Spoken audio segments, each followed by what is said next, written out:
All right, so it's 9 o'clock, and we are going to begin our panel on elements of mystery and noir. My name's Joshua Bilmus. I'm the head of Jabberwocky. I'm the head of the Jabberwocky Literary Agency. I'm very interested in this panel because I was a mystery reader before I became a science fiction reader. Agatha Christie, Perry Mason, the Hardy Boys, various other things. And I've gotten to work as an agent with things like the Lord Darcy book, Simon Green's Nightside books, Shalane Harris, other sorts of genre blending things. And I'll let the other panelists introduce themselves. I'll start with Lawrence. All right. I'm a writer and technologist. I've got a background in AI and R&D. I've published over 30 short stories, and my first small press novel, Twilight Patrol, was published last year, while a romantic noir novella is just come out last month, month and a half, The Demons of Wall Street. Thank you. And Kat? Hi everyone, it's great to be here from Melbourne, Australia. I'm a crime and horror author. I write a lot of cross-genre work, so things that cross over with weird fiction and noir especially. I, like Joshua, I'm a huge avid reader, but especially love the classic hard-boiled stories, Dashiell Hammett. I love, grew up reading kind of Famous Five and all those kind of mystery stories. And yeah, one of my short stories actually won Australia's top prize for female crime writers a couple of years ago, the Scarlet Stiletto Awards. Lady Loveday Investigates, which is a little bit different to what I normally write. I tend to write more grim or serious work, but this was a really fun story that hit the chord with a lot of the readers. And John? Hi, my name is John Murphy. I'm a science fiction and fantasy writer. Like y'all, I've been a long-time reader of a lot of the classics, mystery and noir. It's funny, I don't run into Perry Mason fans that often anymore, but I've read quite a few of them. My novella, Claudius Rex, was an homage to the Nero Wolfe mysteries, and my novel Red Noise, which is coming out in just a couple of weeks. I don't even have a full one here, but I have a piece of one. You got one of the signatures that got damaged. It's actually got a lot of noir elements in it, and it's named in part in reference to Dashiell Hammett's Red Harvest. Okay. So I guess one logical starting point, it's sometimes awkward mixing genres. We had this period of time, which I would say lasted from, the mid to maybe mid-1990s, spearheaded by Laurel K. Hamilton, and then kind of in 12 or 15 years was really dying out of the madcap genre blend. Other than that, that's a kind of truism in some ways that people don't like reading things that blend stuff. So I guess one question I have is, what's the inspiration to write a book that mixes some of these different elements? And John, if you want to tackle that first. Well, it sounds terrible, but when you pull it off, you feel so clever. Mysteries are just so much fun to write. And I mean, noir as well, especially if you can really get into it and get the swing of it, the language can be so much fun. You get so much leeway for purple prose in noir. So if somebody's going to sample one of your wares, which is the thing where you were most proud of your cleverness in combining, and why? Like, what to you would make that thing stand out as the most successful? To me again, um, Yeah. I would say Claudius Rex. That was the one that was the homage to Nero Wolfe, and I was so pleased with the way I could make an artificial intelligence take the place of the Wolfe character, and it worked so well. I was really very pleased with that. Okay. And so, Lawrence, same question. Was there a particular inspiration for you in deciding to bring these elements together? Well, I've always loved both genres, but in the particular case of this novella, which I think is probably the only honestly noir intention thing I've written, uh, there was a bit of And is social that commentary involved. live? If I can ask, which novella are we talking I'm sorry, about? the one I mentioned, The Demons of Wall Street, which is Okay. um, the noir voice is fun, but the underlying world of noir is one with either moral ambiguity or total immorality, depending on which whether we're talking American style or French style noir.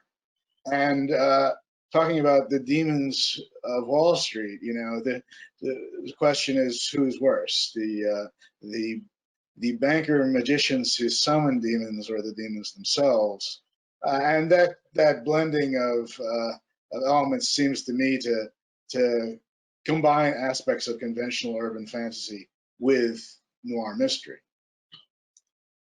One thing that I'd like to pick up on there, you mentioned a difference between American and French style noir. What is it? What are the distinguishing features? Do you like one more than the other? It's really a shorthand for me because there's lots of American written stuff which is in this what I was calling the French style and vice versa. But what I would say is that French noir is essentially nihilistic. It exists in an amoral world where there is no, not only is there no external uh, source of morality or ethics, but the characters don't suffer from that lack. Everybody is just like that. Whereas existentialist noir, I guess it's ironic that it's more American because, of course, that's a French philosophy. Uh, you know, you have the white knight private eye who makes their own morality and adheres to it personally, even though they're conscious that the world around them is generally immoral. So that's the distinction I would draw.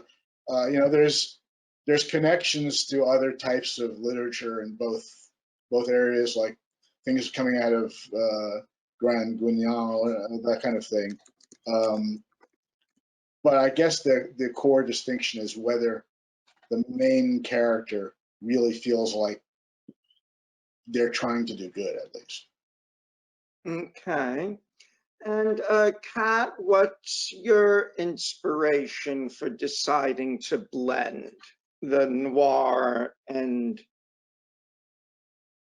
Yeah, I think noir and just to make an important distinction that film noir and noir as a literary genre are two different things, but they tend to influence in different ways. So film noir is particularly influential on things like cyberpunk, you know, Blade Runner being the most famous example.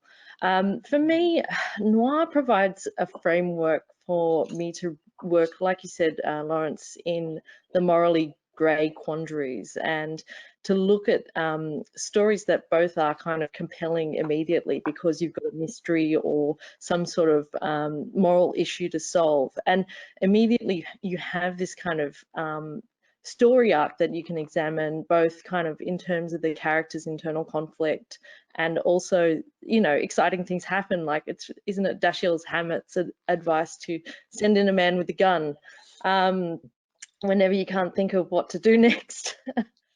I think for me, they also cross over well because I think there's a mythology surrounding hard-boiled and noir that really is based on the Orpheus in the underworld legend, which is, you know, the man goes into the underworld from kind of like the real world, goes into the underworld to pursue the woman or his goal or his quest, and then comes out of it, but changed forever by the journey itself. And a lot of the time that he doesn't necessarily get what he wants or he came for, but he is changed in the process of doing that and solves the crime. And I'm particularly interested in works that really play with these ideas as well. I mean, Chinatown is the perfect example of the Orpheus in the underworld story as the hard-boiled detective. So I actually feel that they do have a lot of you know, crossing supernatural lines with detectives, with mystery, has a lot of that similar root in things like Edgar Allan Poe as well. And so, John, just when we look at red noise, let's say, you know, and from the description that I'm reading of that, you've got you know, gangs, crooked cops, what in the same way that Kat is kind of pointing to, like, Chinatown is something, is there a thing that you would point to very clearly with red noise that you're trying to emulate? Yeah, I mean, it's coming both from the noir traditions, but also I'm a big fan of samurai flicks and trying to meld the two of them, which, I mean, I don't get much credit for that because it was Kurosawa in the first place with Yojimbo who really saw the single loner out there fulfilling in a lot of ways the same role. And what I was really wanting to go for was that sense of, this loner coming in with a very strong internal moral compass, but maybe doesn't know exactly which way it's pointing from the outset. And it's really only when tested in this way that, you know, it's almost a self-discovery at the same time under not great conditions. Okay. Just to add to that, John, I wanted to say that there's a really good article by T.R. Napa about the kind of Asian hard-boiled detectives and kind of the origins of the existential detective in Asia as well, if anyone's interested in checking that out. Yeah, actually, if you want to put any that. specific authors or titles you would mention for that? I can't remember off the top of my head. Rambo, I think it is, one of the Japanese authors who wrote a lot of mysteries. And I'm pretty sure wrote a rather famous locked room mystery. But I believe he's done his PhD in Vietnamese literature. So it's a really interesting look at both the Australian kind of idea of noir. So we have a lot of outback noir, a lot of that kind of desolation as told through the landscape, and then looking at I think some of the Asian traditions as well. But yeah, it's definitely worth looking up. Okay. Now, one thing I noticed looking at things that you'd all written, Kat and Lawrence, you've both, besides using things from the mystery and noir tradition, have also seemed to use romance as an element in your works. Correct? And so, Lawrence, so why don't you talk a little about that, where you're trying to bring in three different, three different genres? At least, not to mention Wall Street kind of corporate thriller. But the stuff that I'm writing is primarily romantic as opposed to romance in terms of the standard tropes of the romance genre. There's just a limit to what I can fit into to a novella, really. But the one of the inspirations for this novella was novelized form of The Thin Man, which, you know, in the movies is almost a purely lighthearted frolic, but in Hammett's novelization is a little bit more serious. You know, it just has enough guts and depth to, you know, Nick's problems with being a Greek in WASP high society and worrying about being seen as a gold digger and that kind of thing. That it had enough depth combined with the romantic friendship of these main characters. And I was trying to do something which involved romantic friendship in the back of my head while coming up with a main story.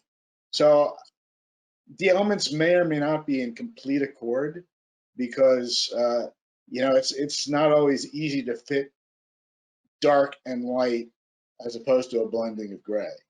And I think what I wrote mixes high and low notes as opposed to necessarily always coming together in a nice blended chord. But that was my intention anyway. Okay. And Kat, would you want to add anything on this? Yeah, I think for me, the influence actually comes a little bit more from the real life tabloid stories. I have a particular interest in tabloid journalism and the history of tabloid journalism. So both one of the manuscripts I've written is about the origins of tabloid journalism, a character at the start of it. And Double Exposure, my horror noir novella, is about a scandal photographer in the 1940s who's come home from World War II and is working the beat in a seedy city. And I especially looked at a lot of, you know, Ouija's photography, a lot of the headline journalism of the period, and of course James Ellroy's books, you know, LA Confidential being the most famous.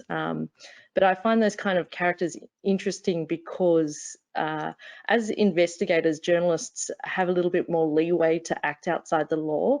And so those kinds of not quite law enforcement officials, and same goes for the Continental Op or any of those hard-boiled detectives, because they're operating outside of the law. They can go and do things and get into fisticuffs and scrapes. And I quite like that, and using those kinds of characters in my stories. Okay. And then let's look a little bit. Are there people who came before you in the science fiction genre that you consider to be progenitors of what you're doing that you really most admire? And John, I'll start that off with you. Sure. On the mystery side, I grew up, you know, with Asimov's mysteries as well as his science fiction, like The Black Widowers Club and Caves of Steel. On the science fiction side, I have a lot of admiration for William Gibson, especially his use of language is just beautiful. I aspire to that. Okay, Lawrence? I have to say that the first SF mystery I read was Asimov's. I think I was conscious at the time that there was something a little bit off about his tone and style that didn't quite hit noir or hard-boiled themes, because he was trying to accomplish something else, you know, with those elements kind of as a veil, I think. But I would say that I also have to agree with Gibson. One voice I liked a great deal growing up was Zelazny's. And while Zelazny didn't actually write a lot of genre mixed mystery or noir and fantasy, the opening voice, the opening chapter of Nine Princes in Amber is practically a lift from a Ross MacDonald novel. The main character waking up drugged in bed somewhere, and you know I can almost hear one of his protagonists speaking in the rhythms and cadences of an American PI movie. You know, most of the time they have that kind of gravelly inflection, and they have that gritty understanding of the world most of the time.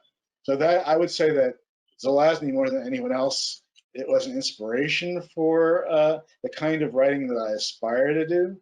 More recently, though, you know, writers like Richard Morgan or Kadri or people like that sort of point out that there's a lot of different types of combination of genre that are still available and still viable in the world.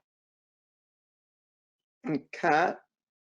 Yeah, I just love cross-genre works. So I kind of collect a lot of these on my bookshelves. But if anyone's interested, I have a Goodreads list on speculative detectives, which does have a really large list of books that are cross-genre. But I'll just mention some of my particular favorites that have influenced me. And particularly, I grew up watching a lot of Alfred Hitchcock movies with my dad, and that was probably my first encounter with both things like Alfred Hitchcock's Mystery Hour and also horror and crime. And Hitchcock did direct a lot of films that kind of cross those boundaries. And whether I knew it or not, things like that in the Twilight Zone, I was encountering those authors without knowing who they were. But for me, I think I love Ed Brubaker and Sean Phillips, their work, especially with Fatale and Kill or Be Killed, the comics. Just think they're just masterpieces. In terms of noir, it's relatively recent, but I still feel it's influential. I think Shining Girls and Zoo City by Lauren Buchers have probably been influential on my work. I also really love Elizabeth Hand. Her Casneri novels are just wonderful. I think too of, you know, Alan Moore's books. A lot of the comic books have done this kind of earlier because I think a lot of, you know, we've got detective comics, and from there we've spawned, you know, horror, science fiction, and mystery comics. You know, authors like Gillian Flynn who kind of touch on horror but don't quite go there. And yeah, I really love games as well. So a game that was quite influential on me as a young person was Grim Fandango, if anyone's played that. And things like Sam and Max Hit the Road, all of those things. Yeah, I always get a good, everyone who's played those games just loves those games. Okay, so I am not familiar with these games.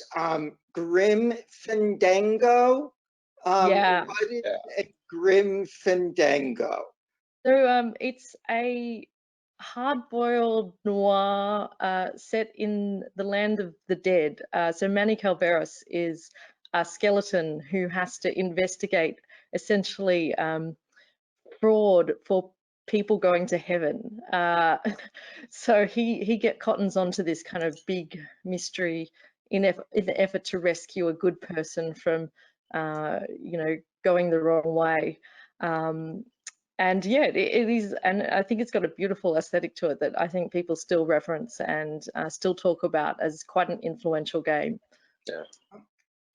I should sorry, I just wanted to say that the art style of games like that, and Sam and Max too, for that matter, it has a very similar impact to cinematography in a movie. You know, sometimes it can be so good, or the style, or the, you know, mise en scène, or whatever you want to call it, can be so powerful that it doesn't really matter if the plot is trite or the characters are retreaded. You just want to see the next scene and admire the, you know, like take the Asian movie Hard Boiled. You know, this has the opening credits to this are so atmospheric and so wonderful. it really wouldn't matter what the rest of the movie was like. You know, that would just be enough. Speaking of games, have any of you played Disco Elysium that came out last year? Not yet. It's if you enjoy the noir element in spec fic games, it's worth it. So one question that we had come in from the audience is, do you see any, so what is the difference between hard-boiled and grimdark, or dark fantasy and fantasy noir? Or do you think that like what you're doing is just such a completely different thing that we not try for those comparisons? And Kat, it looks like you have a smile suggesting you want to say something on that. Oh, I laugh because my book club, they just all think I'm the embodiment of grimdark. Just the human grimdark. So just in terms of the difference between these three genres, I think it's a really good question. So hard-boiled tends to be, for me, you know, your classic PI story, the Dashiell Hammett, Raymond Chandler, going to investigate a private concern such as a missing girl, or, you know, and it escalates from there.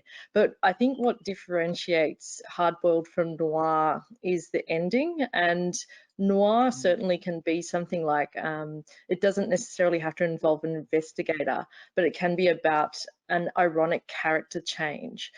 So I think of Megan Abbott's books, which are just fabulous if you haven't read them. But the characters themselves are often women who are involved in domestic situations, who, you know, I'm thinking of her first book, Die a Little, which at the start of the book, the main character kind of comes off a little bit unhinged, but, you know, not without, you know, not outside the boundaries of what you would expect. But as the book progresses, you understand more of her character until there is a massive shift in how you perceive her character at the end of the book. And this is through small domestic incidents and a rivalry she has with another woman. So it's not what you would consider a hard-boiled, because hard-boiled is exactly that. It's you know, the PIs, you know, the real dialogue that's just so over the top that we all love. And then I think grimdark itself probably has more of a fantastical element. So I would say that Joe Abercrombie's books are grimdark, but I wouldn't certainly call them fantasy noir or hard-boiled. And even though there's a kind of ambiguity in the setting, and, you know, if the story was just about Glokta, the investigator, then that certainly would have been more of a noir or hard-boiled to me. But it has a broader scope in terms of the storytelling that feels a little bit more like epic fantasy with a moral ambiguity. Well, I think you know, there were so many different categories in that original question. It would take a while to tease them all apart. But for me, they're mostly overlapping. Hardboiled for me is a story basically of urban violence. I mean, if there's no violence, it can't be hard-boiled. Whereas noir often has violent episodes in it, but it isn't necessarily about the violence or about the person seeking vengeance or revenge, or having to fight somebody to accomplish their objective. So for that reason, I would actually say that most of Chandler isn't hard-boiled, even though it has all these PI tropes and established many of them after Hammett. Whereas Hammett tends to be more hard-boiled because there's a lot more shooting and punching and hitting people in his stories. As for grimdark, there's a lot of attitude which could distinguish it in a secondary world with no magic at all from you know, a urban story of a detective who's either investigating a crime or, you know, taking the law into his own hands.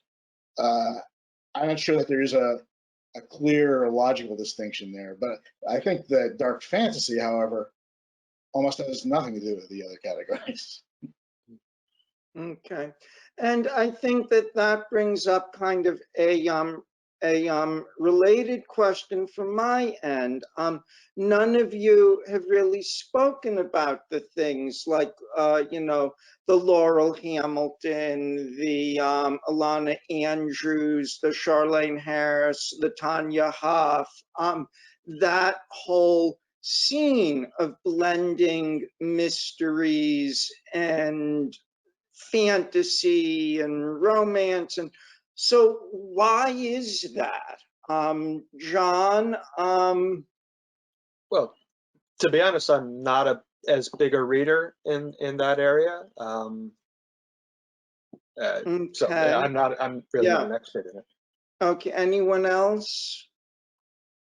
Well, I mean, mystery and fantasy combined, I've read a lot of these stories over the years, including your Lord Darcy works, which are fun. I wouldn't have called those all that noirish though.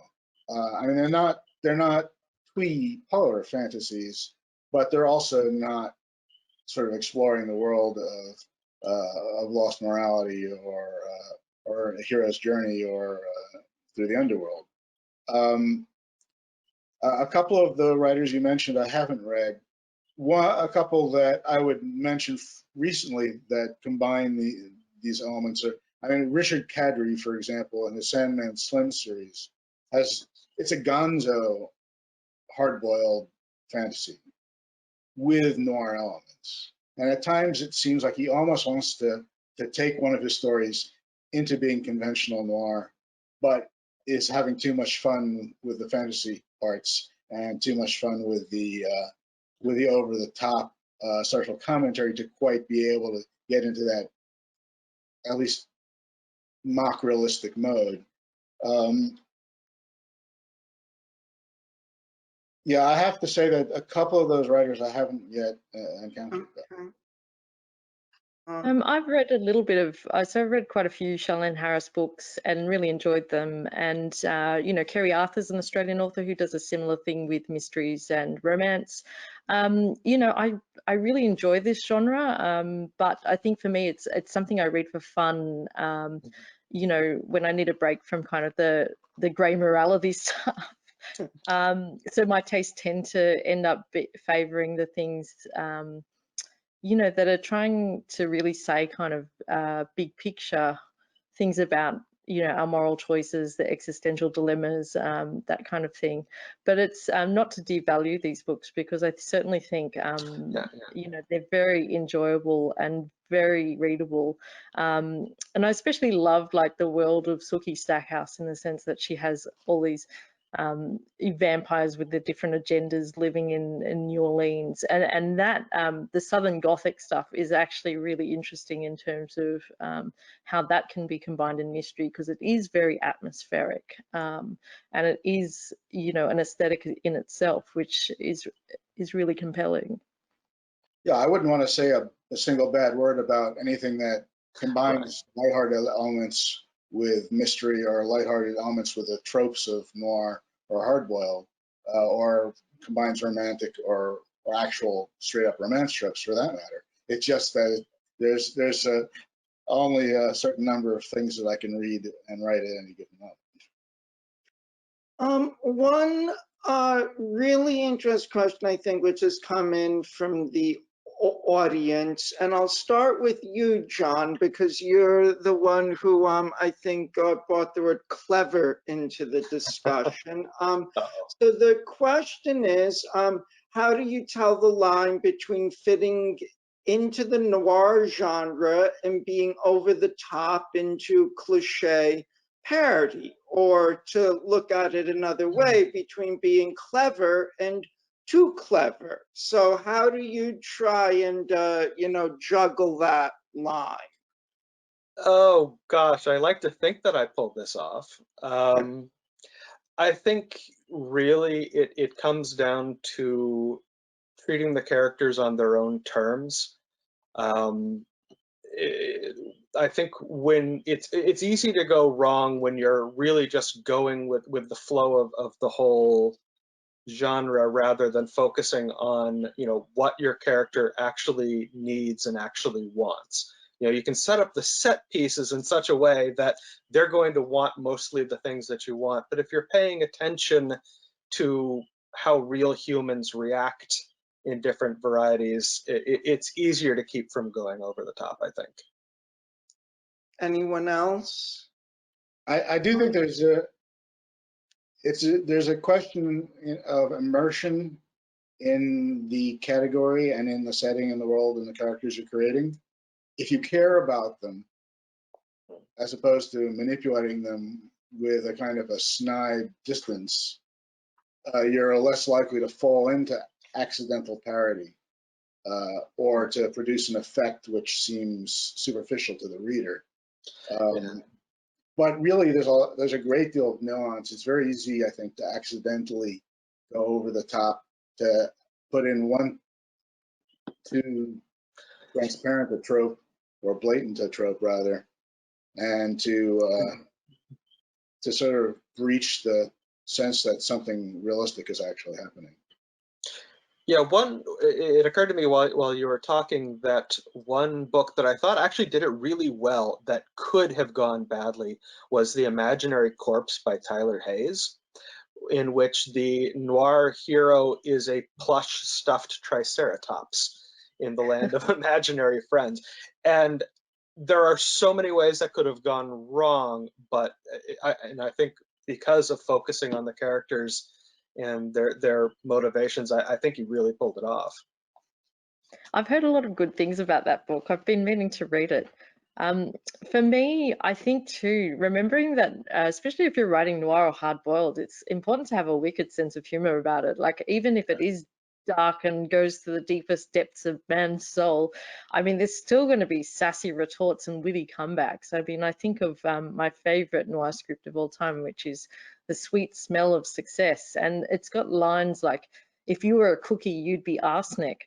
And it's just like, oh, those zingers just keep coming and keep coming. And I think that's important to keep in mind, that real life does have its moments of humor and darkness, and it's a matter of balancing that. And I agree with the other panelists that it is about finding characters that are believable, and to the extent that hard-boiled can be believable, because your readers know the kind of contract they're up for. If they go, I'm going to read this kind of book, I'm expecting this kind of storytelling, and there's a lot of confidence.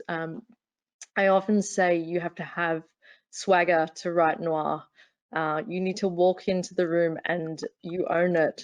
You can't write that kind of style of fiction not, without confidence, because even if you're kind of faking it, you need to be able to control that. And I think the reader wants to see that control and that finesse and that real sassiness when you write it. Mastery trumps everything, really. Yeah. And that coincidentally makes a very good segue to the next question, which is kind of on craft. When we think of noir, certainly in film, there's often, Blade Runner, body heat. There's a kind of atmosphere that suffuses the room. And in the same way, I think that you can be, clever or too clever in talking about the, actual tropes of the genre. There are challenges in putting across that kind of atmosphere on the page. So let's talk a little bit about how you try and make try and create effective atmosphere with your prose. And Lawrence, I'll start with you on that one. Okay. I would say atmosphere has a couple of components. One is much more subtle and just emerges from situations without being impacted by language that much. So if it's raining, to take a well-worn example, there's the emotions that are going to come from the reader knowing that it's raining. And if it's raining all the time, then it's going to be gloomier than if it's sunny, unless you're using the sun to contrast, with the amorality or despair of the action. But then there's language itself. And, the Hammett and Chandler and these people who kind of defined the genre for their successors, and, core to contributing to the main flow, has had unusual style. I mean, there are patterns which are widely mocked in noir parodies. Whether it's the first person gritty voice of the detective, or it's the mean streets of LA kind of thing. These kind of poetic usages, and the reader to some extent expects them, just like they expect the hard-boiled detective to be coming out with two fists if they're insulted in a bar, as opposed to turning the other cheek. So I think it's a combination of the actual events of the story, which tend to be on the dark side for straight up noir, at least, and these patterns of language which are evocative of the kinds of feelings that we want to present to the reader. And John, could you talk about that, maybe dealing very specifically with The Liar and how you tried to create atmosphere in that? Well, with The Liar, that was in some ways kind of a love letter to New England here. It's set in northern New Hampshire, and trying to bring in all of the kind of secondary things I associate with New Hampshire in autumn, the raking leaves and the cold wind, even though it's sunshiny, even went for the smell of apple pie. So maybe went a little too far there, but bringing in all of the non-visual senses, I feel like that is a great way to kind of hit those buttons without people noticing as much. And you can work that in without a huge block of text the way sometimes focusing on the visual can. And Kat, any thoughts? Yeah, I think it's a really, I love the atmosphere of noir, and I think I'm always really keen on stories that embody the world and the characters' kind of state of being into the world that exists. So certainly a lot of noir, happens at night. There's the moody rain, there's fog, there's lanterns, there's shady corners of the city, that kind of thing, or in cyberpunk, neon lights. I really like stories that play with these things, though, especially in noir and mystery. There are certain cliched locations that always turn up in these genres. So there's the kind of back alley office where the pull down bed the detective sleeps on in his office, and there's a couple of dodgy whiskey bottles lying around, and the beautiful woman walks in. And I just challenge people to think of how they can play with these tropes. Same goes for, there's City Hall, or there's the local police station, or the millionaire's mansion. And the stories I really like take these ideas and use them as potentially anchors in the story, but then go somewhere new with it. And I think you mentioned before, Altered Carbon is a great example of this, that there's a lot of self-referential nods to the kind of crime fiction set in San Francisco in the book for the people who are there for that. But as a story itself, it stands on its own two legs and does something quite new with that. So that's a really great example of where they've used that space and place in a creative way. Okay. Yeah, just a quick point. I mean, this relates to the question of going over the top with parody. If you subvert one of those elements that Kat just mentioned, it's somebody else walking in, not a beautiful woman, but it's somebody who thinks that they should be attractive, or it's not the millionaire's mansion, it's a millionaire's hovel for some reason. If it's subverted with admiration and respect and love for the genre, it's a lot different than if it's subverted with with a snideness and a contempt for it. And I think the reader can perceive that very clearly.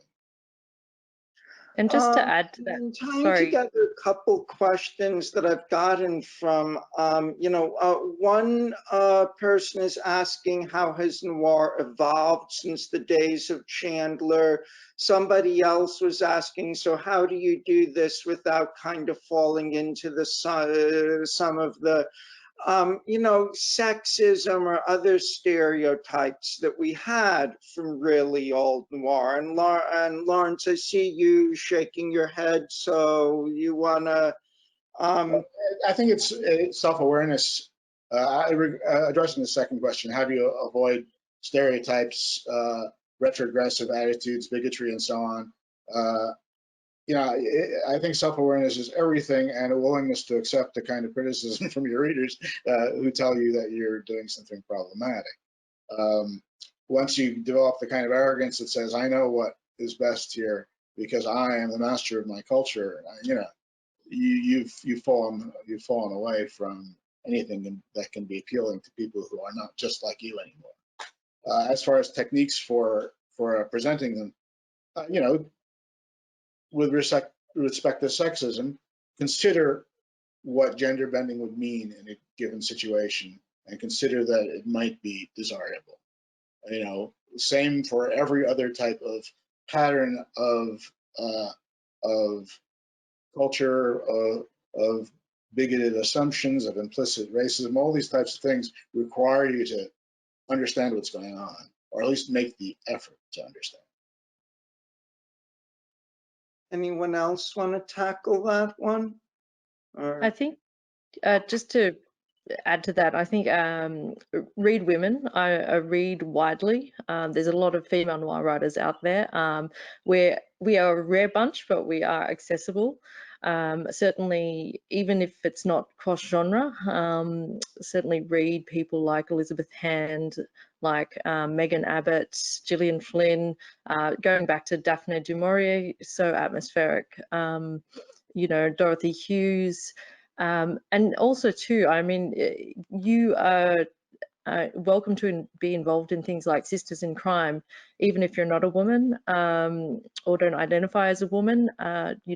There's memberships for brothers-in-law. Certainly attend things like their events and their programming that they do. And just get a sense of what the field looks like as well. Before putting pen to paper. The femme fatale is a very used trope, and I've actually got a short story about this very topic called A Woman Walks In that you can, the link's on my website if you want to check it out, catclay.com.